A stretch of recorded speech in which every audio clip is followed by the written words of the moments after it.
graffiti. Bienvenue à Culture Urbain, je m'appelle Maude Boutet et je serai votre animatrice. Aujourd'hui, la checklist, on reçoit Carl Poulain, un artiste graffeur qui vient de la troupe Art Pression. Sinon, on va avoir aussi une performance en studio de la troupe Sirius qui fait du hip-hop. Et puis, on aura aussi Guillaume Boilly qui va venir nous parler technique de skate. Et pour finir, on va aller rejoindre notre chroniqueuse Andréane qui va faire une partie de skate pour finir l'émission en beauté. Mais pour le moment, on s'en va directement en vidéo avec un topo sur Jasmin Bugeaud, alias Buge, qui va nous parler de graffiti. YOLO!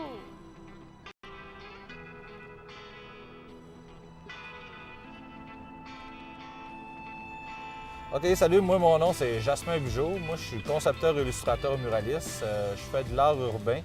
Mon pseudonyme de graffeur en art urbain c'est Insect Buge. Ça fait 5 ans que je fais du graffiti et de l'art urbain. Les origines d'Art Pression, les objectifs d'Art Pression, c'est nettoyer le graffiti vandalisme à Saguenay. En premier, c'est les gens qui font une demande s'il y a un problème de graffiti de tag. Puis eux autres, ce qu'ils font, c'est qu'ils rencontrent le client, puis ils offrent le service de nettoyage. Eux autres, ils ont le mandat de faire du résidentiel puis du commercial. Ce qui différencie l'illégalité de la légalité, c'est surtout la permission. Si tu veux effectuer une pièce qui est artistique, que tu vas pouvoir travailler, que tu vas mettre du temps, puis que tu vas pouvoir avoir une réalisation concrète, que les gens vont pouvoir voir, que les gens vont pouvoir interagir avec toi, bien, tu sais, il faut que tu ailles rencontrer la personne où ce que tu veux faire ta pièce, que tu obtiennes les permissions, puis là, que tu la réalises. Ici, présentement, on est sur un mur qui est légal à Saguenay, qui est le mur de la rue Saint-Philippe. Puis ce mur-là, le graffiti, l'art urbain est permis sur ce mur-là, toujours avec bienséance. Quand il y en a un qui fait des choses déplacées, il se fait repasser assez vite. Quelqu'un te repasse, c'est quelqu'un qui fait quelque chose d'autre par-dessus ce que quelqu'un d'autre a fait auparavant. La perception du public par rapport au graffiti a vraiment changé. Mais c'est toujours encore un complet cheminement parce que, justement, les gens ont toujours encore la perception du côté vandale. Puis là, justement, la perception change de plus en plus en créant des festivals, en créant des fresques, qui fait que là, les gens voient comment que les gars travaillent, qui fait les graphes. Ça fait que là, les gens, ils associent pas ça tout de suite au crime. Puis les gens interagissent, les gens nous parlent, les gens nous disent qu'ils aiment ça, les gens nous disent qu'ils en veulent plus même. J'ai pas vraiment un style particulier. J'essaie de faire mes propres trucs, puis pour justement me faire reconnaître par ce que je fais. Je fais mes personnages à moi, je fais mon environnement qui est particulier à moi. Puis moi, je fais pas du vandalisme. Puis le vandalisme est souvent associé au graffiti. Puis moi, je fais pas vraiment de graffiti, je suis plus un gars qui fait de l'art urbain. Puis moi, ce que j'aime, c'est le côté grand format. Quand tu fais quelque chose qui est 12 pieds de haut, puis que tu as la gestuelle avec le bras, puis que tu peux plus t'exprimer par rapport à ça, puis faire des choses qui se voient de loin, puis faire des choses que les gens voient, sont comme obligés de voir puis se questionner par rapport à une œuvre qui a été conçue par un artiste, faire développer peut-être le côté artistique, puis faire justement avancer l'art dans notre société, parce que moi, je trouve que c'est super important que le côté artistique soit dans une société. Tu sais, moi, des murs gris puis des murs bruns, puis je suis allergique à ça, là. Je trouve que c'est déplorable qu'il y en ait autant, là, justement. On devrait en avoir de plus en plus des fresques, puis même déjà de peinturer des murs en couleur, ça serait déjà mieux, tu sais. On a vu un graffeur en vidéo et maintenant on en a un en studio. Je vous demanderai de l'accueillir, Carl Poulain.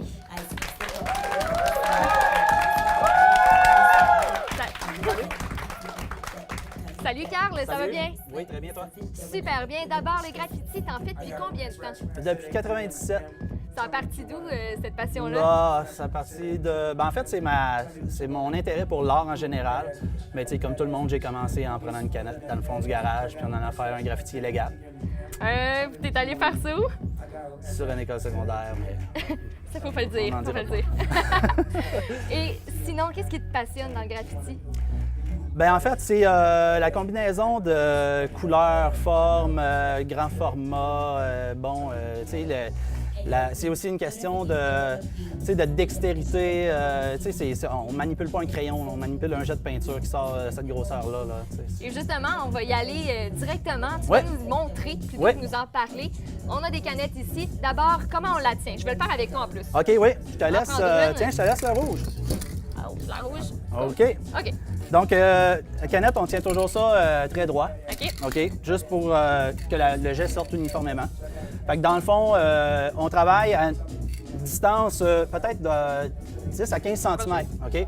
Quand on manipule la canette, on essaie de faire un seul grand mouvement pour éviter justement de faire plein de petites lignes. Donc, si j'y vais puis je décide de faire un grand format. Que j'essaie de te suivre puis que ça marche pas tant. OK? On voit ici qu'on a différentes grosseurs de jets. OK? On a un jet qui est beaucoup plus petit avec un skinny cap. On a un jet qui est beaucoup plus gros avec un fat cap. On utilise souvent les fat caps pour faire du remplissage. Donc, je vais t'inviter à... Et pourquoi moi ça a fait comme une grosse coulisse? Ben parce que c'est... J'en ai trop mis? Ben non, c'est le premier jet, en fait. La première fois qu'on utilise une canette, on se rend compte que soit on est trop près, on reste trop longtemps au même endroit, ça fait une coulisse. Puis si on met la canette comme ça, par exemple, qu'est-ce que ça va Ce que ça va faire, c'est que ça va faire un dégradé. Donc, si je décide d'y aller avec la couleur blanche, dans le fond, et je travaille avec un angle, ce que ça fait, c'est que ça vient vraiment comme créer une espèce de fondu, en fait. Est-ce que le type de surface, ça influence? Oui, vraiment, vraiment beaucoup. Ça va aider la peinture à adhérer de façon adéquate, comme le ciment, la brique, tout ça, ça fait vraiment une différence sur le bois.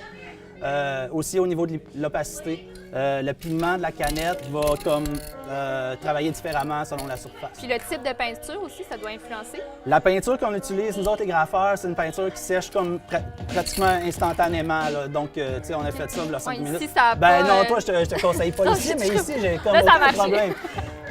Donc, c'est ça. Ce que ça va faire, c'est que ça va nous permettre de travailler avec 3-4 canettes de façon vraiment rapide, de dire OK, non, ça fait pas. Finalement, tiens, je vais aller effacer ça ici. Si on veut du rouge, fait que... Ouais. Fait que, oh, il y a vraiment beaucoup trop de rouge, tu sais, puis on va y aller. OK, on peut arranger ça. On va aller faire comme une espèce de contour. Oh non, finalement, ça fait pas. On va aller retracer le blanc autour. OK. C'est quasiment une banane originale. Ben, tu sais, c'est ça. Ou un très beau ballon. Oh, aussi! Mais moi, je vais laisser ça au C'est bout. bon. Merci beaucoup, Carl. Merci à toi. Puis nous autres, on va s'en aller voir une vidéo qui nous présente Anne-Julie Bossé, qui est la chorégraphe de Sirius, qu'on va avoir en présentation tout de suite après. Hey, quand même, Moi, j'ai fait ATM Télévision et je suis maintenant assistante à la réalisation. Moi, j'ai fait ATM Post-Production et je suis maintenant artiste en effets visuels. J'ai fait ATM Production, je suis maintenant technicienne en télévision.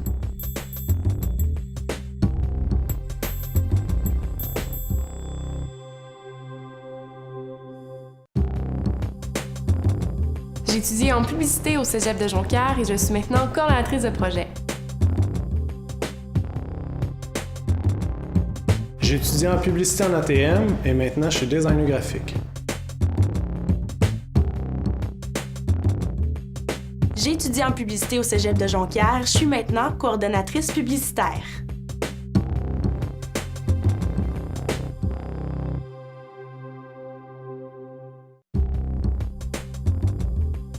Salut, c'est Claudine Prévost. Moi, j'ai fait ATM Radio et je suis maintenant animatrice à la radio et à la télévision.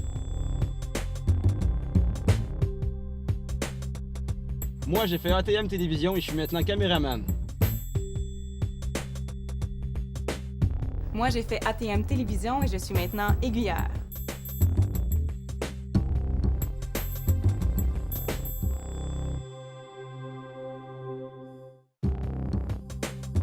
J'ai étudié en journalisme au Cégep de Jonquière et je suis maintenant journaliste à la radio et à la télévision.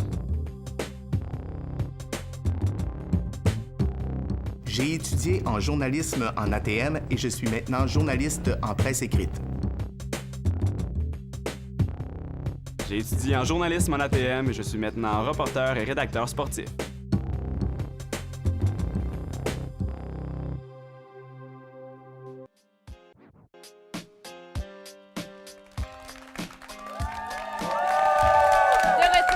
culte urbain. Je vous l'avais promis, voici un topo sur Anjuli Bossé, qui est la chorégraphe de Sirius. Et on a une performance de Sirius tout juste après. Je m'appelle Anjuli, j'ai 23 ans. Je danse la danse hip-hop depuis que j'ai 7 ans et j'enseigne ce style de danse depuis maintenant 6 ans. Depuis quelques années, j'ai commencé à travailler avec la troupe Sirius. C'est 7 jeunes entre 12 et 17 ans qui ont une passion pour la danse hip-hop.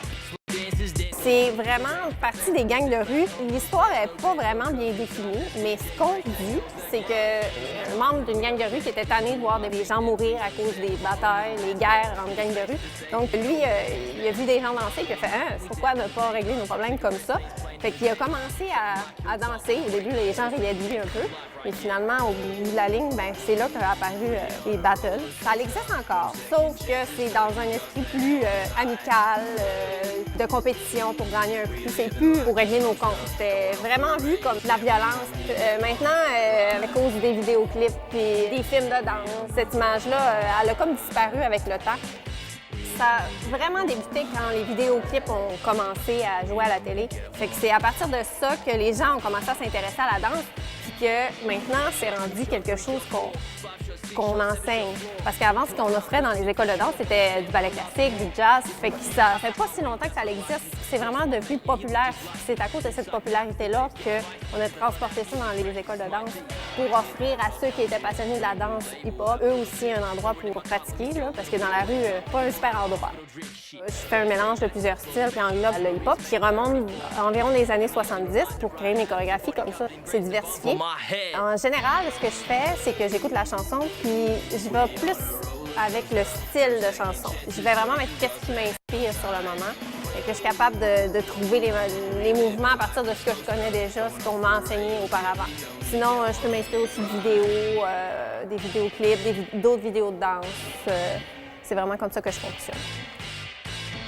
À cause de la culture puis de où ça vient, on n'a pas de mouvement vraiment défini. Le hip-hop, justement, c'est tellement nouveau. Peut-être qu'un jour, on va en venir avec des noms de mouvements définis, mais pour le moment, c'est tellement difficile de... Il y en a quelques-uns, mais c'est encore trop vague, là.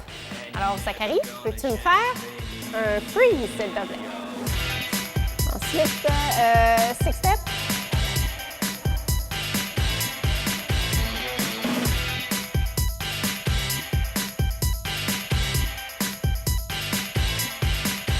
Roller rabbit.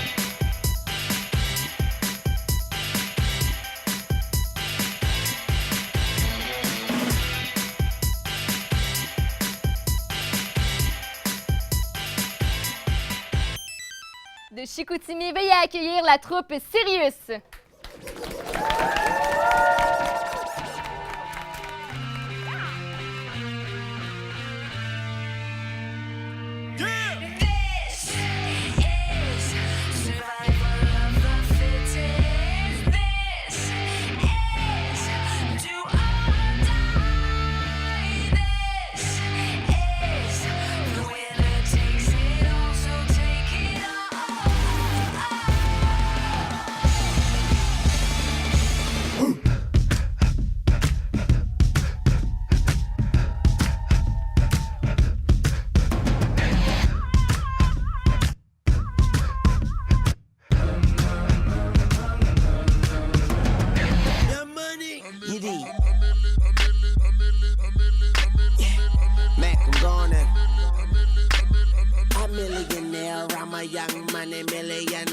Tougher than Nigerian hair. My criteria compared to your career just isn't fair. I'm a venereal disease, like a menstrual bleed through the pencil and leak on the sheet of the tablet in my mind. Cause you're a goon, but what's a goon to a goblin? Don't let's tell her I'm smoking, I'm high, so take a guess. I'm a rich girl, I'm the upper class. I love the day, I'm the pelly, I'm something better, like a picture way. I smoke a bird and drink champagne. Don't let's tell her. What-da-da-ding, what-da-da-dang-ding, hey. When I come into the dance, I don't know me have to mash it up again, hey. What-da-da-ding, what-da-da-dang-ding.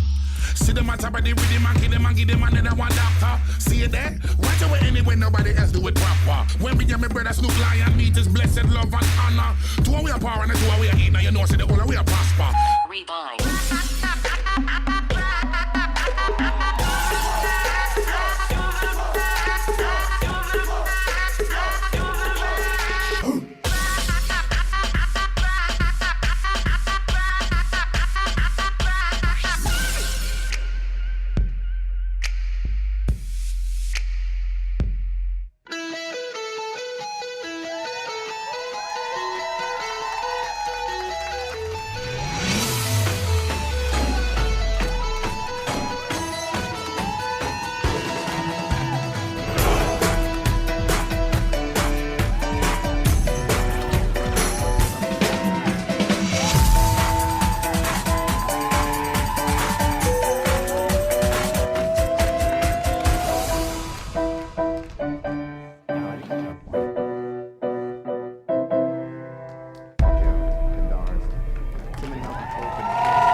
Ben voyons, bravo gang! Vous me donnez vraiment envie de danser, de recommencer à faire de la danse. Premièrement, ben, je vais vous demander de vous présenter. Andréane, Justine, Zachary, Émilie, Frédéric, Sophie, Alison, Camille. Et là, on va y aller un par un. Combien de temps vous faites de la danse? Pour ma part, ça fait 11 ans que je fais de la danse. Sinon, le hip-hop, ça fait 8 ans. Ça fait environ 5-6 ans. Hey, vous pouvez vous approcher, les filles. Venez-vous-en. Ben moi, ça fait 12 ans que je fais de la danse. Moi, ça fait 9 ans. Moi, ça va faire 12 ans aussi. Moi, ça fait 10 ans. Moi, ça fait environ 8 ans. Moi, ça fait environ 6 ans. Mais si vous avez l'air quand même jeune, vous avez commencé à quel âge, coudonc? 4. Environ 8 ans. OK. Fait que d'où c'est parti, cette passion-là pour la danse? Mais juste l'envie de toujours vouloir danser. Quand j'étais petite, je tournais partout avec ma robe. Si j'entendais de la musique, je dansais. Toujours le besoin de bouger. Pour moi, c'était vraiment une façon de m'exprimer autrement que de parler. Fait que du coup, j'aime pas vraiment parler comme ça, les mouvements, c'est vraiment pour moi une façon d'exprimer autrement tous mes sentiments. Puis, parlant de mouvements, est-ce qu'il y en a un qui veut me montrer là, son mouvement préféré de hip-hop? Oui? OK. Ça s'appelle comment, premièrement? Turtle Freeze. Le Turtle Freeze, OK? OK, fait qu'il faut bouger en même temps. Et qu'est-ce qui caractérise la danse hip-hop? Est-ce que c'est les mouvements, la musique? Ben c'est surtout la musique, on la reconnaît. C'est différent du ballet, on s'entend. Là. Les mouvements aussi ils diffèrent, mais c'est le style de rue, c'est explorer différents styles dans le hip-hop, dans le fond. Mais moi, je sais que c'est vraiment la férocité qu'il y a dans ce style de danse-là, c'est fou. Là. Moi, c'est justement pour ça que je danse, parce que quand je suis fâchée, c'est ça que je fais, ça va être vraiment genre à me défouler. Là. Puis justement, pourquoi le hip-hop plutôt qu'une autre danse? Mais c'est vraiment différent du ballet. Tu sais, le ballet est plus classique, gracieux. C'est ça. Tandis que là, dans le hip-hop, c'est plus sauvage. Mets tes tripes sur la table. C'est ça. Et est-ce que vous en faites vous en faites régulièrement? En moi, quelques mots? j'en fais 5 fois semaine. Je suis en sport-études, mais le hip-hop particulièrement, je fais ça 2 fois semaine. Ben, merci beaucoup, la troupe Sirius. Veuillez les applaudir encore une fois.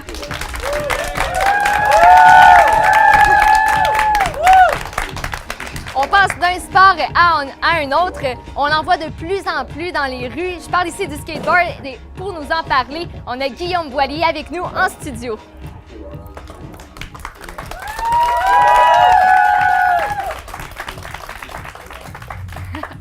Salut Guillaume. Salut, ça va bien? Ben oui, ça va super bien toi. Oui. D'abord, ça fait combien de temps que tu fais du skate? Ça fait à peu près une quinzaine d'années que je fais du skate. Puis pourquoi ça a commencé où ça? Ça a commencé quand j'ai vu mon frère faire du skate en avant de chez nous. J'ai regardé à faire puis je trouvais que ça valait le fun puis j'ai décidé de m'en acheter un aussi. J'ai commencé à en faire avec puis c'est là que j'ai pogné la piqûre, j'ai jamais arrêté puis j'ai toujours aimé ça. Puis qu'est-ce que ça prend pour être un bon skateur? Ben de la patience. la persévérance, puis faut jamais que tu t'abandonnes parce que c'est un sport que c'est redondant. Faut que tu pratiques tes mouvements, faut que tu pratiques. Quand tu l'as, tu es content, tu es satisfait parce que c'est un effort que tu as donné. Est-ce que c'est des qualités que tu avais déjà ou que tu as appris à développer grâce au skate? J'ai appris à les développer parce qu'au début, quand tu commences, tu n'es pas patient. C'est un sport que tu as tendance à te décourager au début. Sauf qu'il faut que tu sois tenace, il faut pas que tu lâches. Puis, à part ça, pour faire du skate, il n'y a pas juste le bas du corps là, qui est impliqué. Il faut vraiment que tout le haut aussi s'en mêle. Oui, toutes les parties du corps sont importantes. C'est bien beau les jambes, c'est ce qui contrôle la planche. Mais le haut du corps, les bras, quand tu fais des rotations, des figures que tu rotationnes, le haut du corps compte pour beaucoup aussi. Puis, ta figure préférée à toi, la première figure que tu as apprise? La figure de base, dans le fond. Je vais vous montrer un petit peu, dans le fond. Quand c'est un ollie, c'est comme pouvoir sauter dans les airs avec le skate. Tu donnes un coup par en arrière comme ça, en sautant. Tu frottes ton pied vers l'extérieur du skate. Ça fait comme une figure qui ressemble à ça. Puis tu peux compliquer les choses un peu aussi en donnant un petit coup sur le côté comme ça, dans la shape qu'on appelle du skate. Ça va faire une rotation comme ça au skate. On appelle ça un kickflip. Donc ça, c'est la base. Oui, ça, c'est un petit peu les tricks de base. Moi, ce que j'aime le plus, ce serait un 360 flip. C'est une combinaison de deux choses.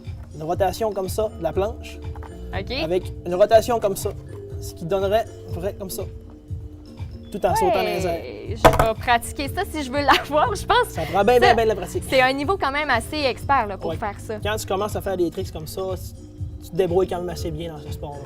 Et est-ce qu'il y a un truc que tu aimerais vraiment avoir, mais qu'à date, ça n'a pas encore marché? Je te dirais que le truc que j'aimerais vraiment avoir, ce serait des passes, on appelle switch, quand t'es pas de ton côté. OK, donc toi, par exemple, habituellement, ton pied droit est là, ton pied gauche est là? C'est ça. Moi, je suis gaucher, fait que j'avance comme ça. OK. Moi, je revire de bord. C'est comme si tu recommençais à zéro. Ça, c'est quelque chose que tu vises vraiment? Oui, c'est ça. Ça te prend beaucoup de pratique pour développer un truc? Oh oui, c'est de la pratique sans arrêt.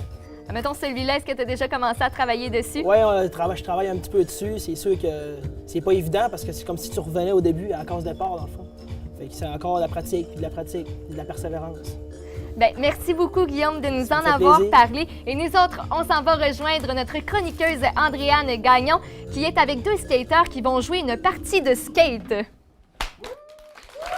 Présentement avec deux skateurs, en effet. À ma droite, Pascal. Bonjour, ça va bien? Oui. Et à ma gauche, Nicolas, ça va bien? Oui, merci, toi? Oui, moi, ça va très bien, les gars, parce qu'aujourd'hui, vous allez nous faire un petit duel de skate. Et pour les gens à la maison, on va lire les règlements. Alors, le premier à obtenir 3 lettres, eh bien, il va perdre la partie. Et tout ça, il va avoir un attaquant et il va avoir aussi un défenseur. Et tout ça, ça va se décider avec un simple jeu de roche-papier-ciseaux. L'attaquant, c'est le gagnant et le perdant va être le défenseur. L'attaquant a un essai pour réussir une manœuvre de son choix et tous les mouvements doivent être popés, donc faits dans les airs. S'il réussit, eh bien, le défenseur doit copier le mouvement. Le défenseur a un essai pour réussir et si le mouvement est raté, eh bien, il gagne une lettre à son tableau. Si c'est l'attaquant qui rate, eh bien, les rôles sont échangés et le nouvel attaquant décide de la manœuvre à faire, la manœuvre de son choix. Et à la dernière lettre, le défenseur a 2 essais et si ces 2 essais ne fonctionnent pas, eh bien, la partie est terminée et c'est lui le perdant. Et n'oubliez pas, messieurs, on ne peut pas faire 2 fois la même manœuvre au cours du duel. Vous êtes prêts? Alors, point derrière le dos, roche, papier, ciseaux. Oh, roche, papier, ciseaux. Oh, alors c'est Nicolas qui débute. Je vous laisse vous exécuter.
Pascal, je crois. Félicitations, mon cher. Et si vous me permettez, à la maison, je veux montrer quelque chose qu'on a essayé tout à l'heure. Vous êtes prêts, messieurs? Envoyez, on leur montre ça. Vous allez voir, c'est très spécial. Je suis prête.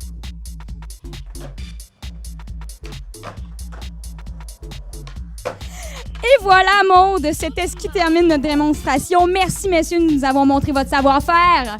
Et nous, on s'en va de retour en studio avec Maude. Merci. Merci beaucoup, Andréane. J'ai comme un peu eu peur pour ta vie. Merci d'avoir été là avec nous autres aujourd'hui. Merci à nos invités. Merci aussi à DJ Antoine Fortin qui a mis l'ambiance musicale dans le studio aujourd'hui. Merci à toute l'équipe technique et merci aussi au public que j'invite à venir me rejoindre. On se retrouve la semaine prochaine pour une autre édition de Culture Urbaine. Ciao tout le monde! Et vous en...